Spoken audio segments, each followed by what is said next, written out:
Firman Kudus untuk kebangunan pagi, ministri firman dan penyaluran Allah bagi ekonomi Allah. Minggu ke-8, penyaluran Allah Tritunggal sebagai hayat ke dalam manusia tripartit menurut keadil-benarannya, melalui kekudusannya, dan kepada kemuliaannya. Hari kedua, dasar ayat Alkitab diambil dari Roma pasal 8 ayat 4. Supaya tuntutan hukum Taurat digenapi di dalam kita yang tidak hidup menurut daging, tetapi menurut roh. Roma 8 ayat 10. Tetapi jika Kristus di dalam kamu, maka tubuh memang mati karena dosa, tetapi roh adalah kehidupan oleh karena pembenaran. Di hari kedua ini kita memasuki Romawi 2 yang mewahyukan bagaimana proses penyaluran Allah Tritunggal melalui Kristus. Dikatakan di Romawi 2, Kristus mati di atas salib untuk memuaskan tuntutan keadil-benaran, kekudusan dan kemuliaan Allah, dan dibangkitkan untuk menjadi roh penyalur hayat sebagai realitas dari pohon hayat untuk menjadi keadil-benaran, kekudusan dan kemuliaan kita.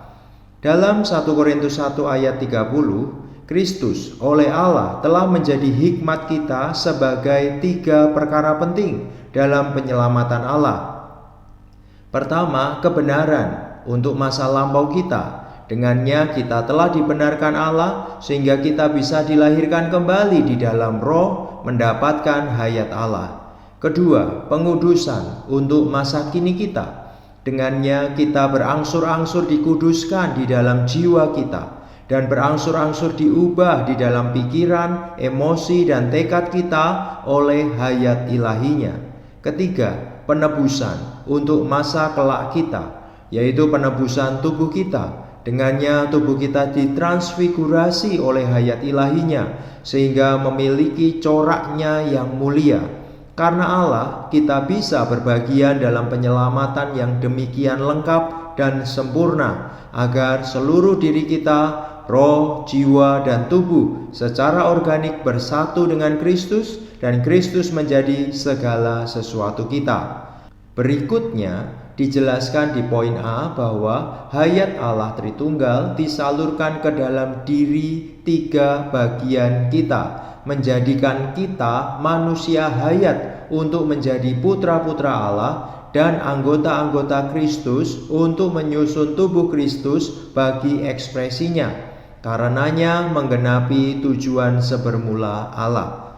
Penyaluran ini dapat kita baca di Kejadian 2 ayat 7. Ketika itulah Tuhan Allah membentuk manusia itu dari debu tanah dan menghembuskan nafas hidup ke dalam hidungnya. Demikianlah manusia itu menjadi makhluk yang hidup.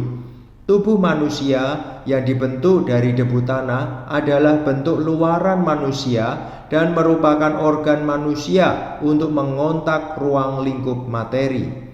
Nafas hidup dalam bahasa Ibraninya adalah neshama, diterjemahkan roh dalam Amsal 20 ayat 27, menunjukkan bahwa nafas hayat dihembuskan ke dalam tubuh manusia menjadi roh manusia, roh insani.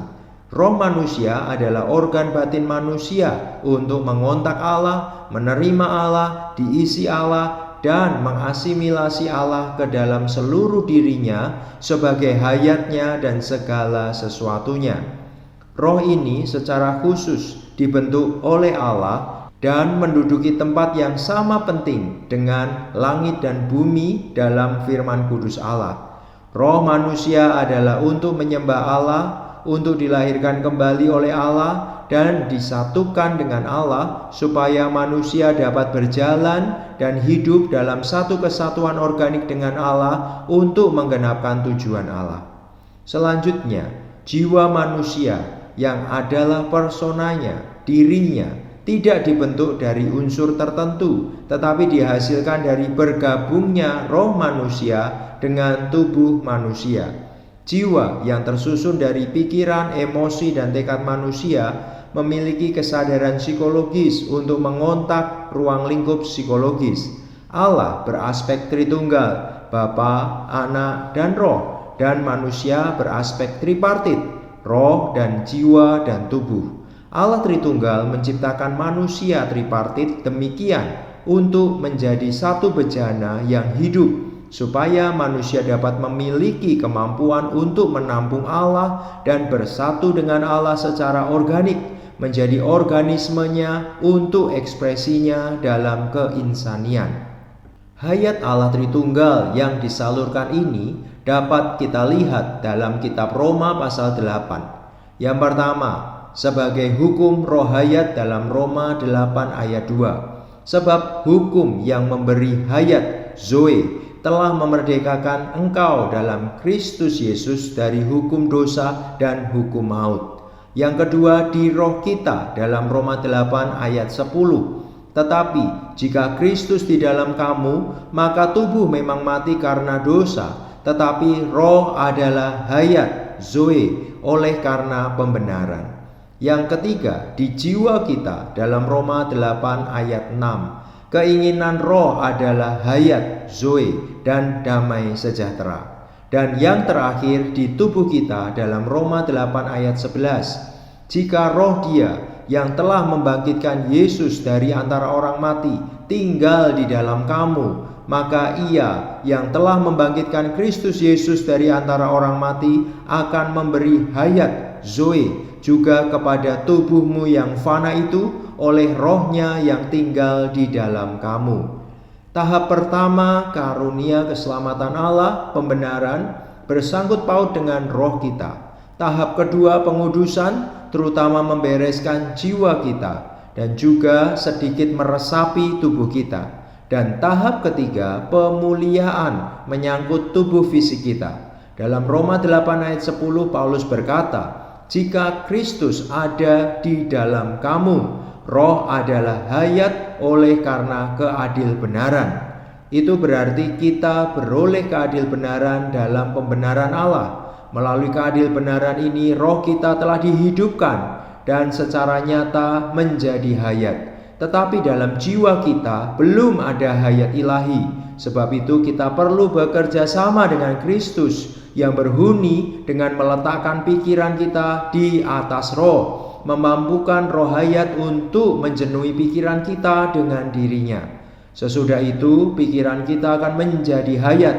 Bila kita terus bekerja sama, Dia yang meresapi dan menyebar itu akan menyebarkan dirinya dari roh kita bahkan ke dalam tubuh kita yang fana. Setelah itu kita hanya perlu menantikan saat dibawanya tubuh kita ke dalam kemuliaannya.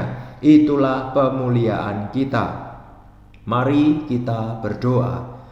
Ya Allah, kami mau bekerja sama dengan Kristus yang berhuni. Semoga Allah damai sejahtera menguduskan kami seluruhnya. Roh, jiwa, dan tubuh kami terpelihara sempurna tanpa cacat pada kedatangan Yesus Kristus Tuhan kami. Amin. Demikianlah firman kudus untuk kebangunan pagi hari ini. Tuhan Yesus memberkati.